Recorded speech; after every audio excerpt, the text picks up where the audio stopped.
মশারি কঞ্চি বেঁকে সেটা দিয়ে পানির মধ্যে আটা দিয়ে ফেলে তারপরে ওখানে কাঁকড়া উঠতো, অনেক মাছ উঠতো এরকম। হ্যাঁ হ্যাঁ, ওইটাকে ছাবি বলে। আর এইগুলাই খুব বেশি মজা হচ্ছে, কিন্তু একটু খেতে মন চাচ্ছে। খেতে মন চাচ্ছে? হ্যাঁ, খেয়ে ফেলবো, অনেক সমস্যা নেই, একটু পরে খাবো। অনেক আসসালামু আলাইকুম, আশা করি সবাই অনেক অনেক ভালো আছেন।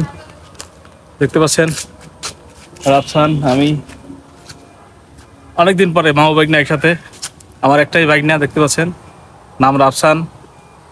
ছোটবেলায় থেকেই অনেক শান্তশিষ্ট ছিল, এখনও শান্তশিষ্ট আছে। একসময় ওকে ছোট কোলে নিতাম, মাথায় তুলতাম, কিন্তু আজকে দেখেন কত বড় হয়ে গেছে। আসলে এটা জীবনের স্মৃতি। মনে পড়ে যে আজকে যে ছোটবেলায় কত ছোট ছিল, আজকে দেখেন কত বড় হয়ে গেছে। আমার প্রায় সমান সমান হয়ে গেছে। মাত্র ক্লাস কিতে পড়ো, 2-তে না 3-তে? ক্লাস 4-এ পড়ে মাত্র। দেখেন আজকের কত বড় হয়ে গেছে, মাশাআল্লাহ। সবাই রাফসানের জন্য অনেক অনেক দোয়া করবেন। বগুড়া থেকে বেড়াতে আসছে, একটাই ছেলে ওর বাবা মায়ের। সবাই দোয়া করবেন ও যেন সুন্দর করে পড়াশোনা করতে পারে, ভালো করে আসলে জীবনটা গড়তে পারে, এই দোয়া করবেন। আর আমি অবশ্যই ওর জন্য দোয়া করি যেন ভালো থাকতে পারে, সবসময় যেন ভালো থাকে।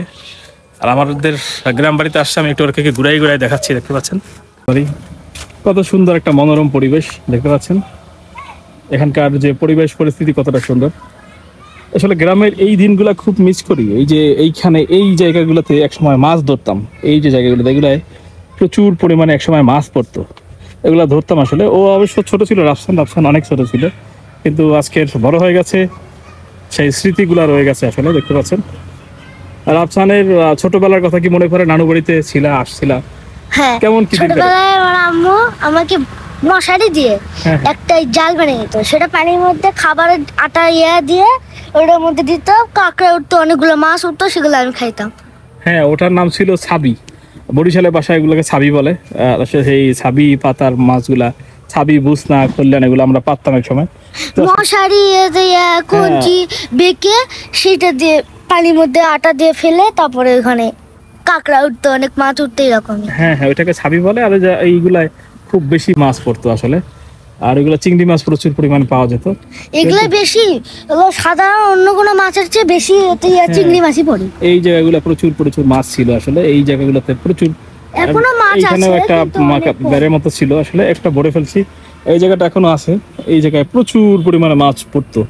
আর নদীর সাথে কানেকশন ছিল, ছাবি খুসইন দিয়ে আমরা এবং বুঝনা দিয়ে মাছ ধরতাম। এই জায়গাগুলোতে প্রচুর পরিমাণে মাছ পাইতাম, কিন্তু এখন সময়ের পরিবর্তনের সাথে সাথে এগুলো কোনো মাছ নাই, এখন মাছগুলা বিলীন হয়ে গেছে।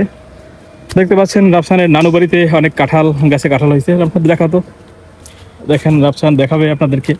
রাফসান নানু বাড়িতে আসছে, কাঁঠাল হয়েছে গাছে, এটা দেখে নাকি রাফসান খুব ভালো লাগতেছে। আরেকটা পোকা ধরে গেছে, একটু উপরে আরেকটা বড় কাঁঠাল, আর ওখানে আরো একটা কাঁঠাল, সেটা পেরে আমরা খেয়েছি, সেটা অনেক মজা হয়েছিল। আর ওখানে অনেকগুলো কাঁঠাল আছে, ওখানেও কাঁঠাল আছে ওদিকে। যাই হোক, আসলে এদিকে দেখো আরো আমাদের লখট গাছও আছে। তুমি লখট গাছ কি দেখছো? হ্যাঁ, লখট চেনো? বগুড়া ভাষায় কি বলে এগুলোকে? লটকন। লটকন বলে, তাই? এই যে লখট দেখো, এই যে লখট দেখো, এই যে তুমি দাঁড়াও, এখানে দাঁড়াও, লখট গাছের এখানে রাফসান দেখাচ্ছে আপনাদের। লখট গাছ দেখেন, এই লখট হয়েছে, দেখেন, দেখতে পাচ্ছেন। রাফসান এগুলা পারবে আসলে। যদি তাকাও, সামনের দিকে তাকাও। কেমন তোমার অনুভূতি, কেমন তোমাদের নানু বাড়িতে লখট গাছ? অনেক মজা হচ্ছে, কিন্তু একটু খেতে মন চাচ্ছে।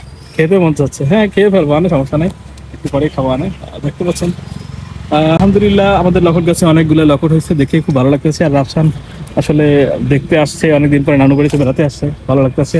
আবার দেখেন যে আমাদের ই গাছও কিন্তু আছে এখানে, এই ডেউয়া না কি বলে, দেখতে পাচ্ছেন এগুলো আপনারা দেখতে পাচ্ছেন কি জানি না, ডেউয়া। এই দেখতে পাচ্ছেন ডেউয়া গাছে কিন্তু প্রচুর ডেউয়া হয়েছে, দেখা যাচ্ছে বোধহয় ডেউয়া গাছ।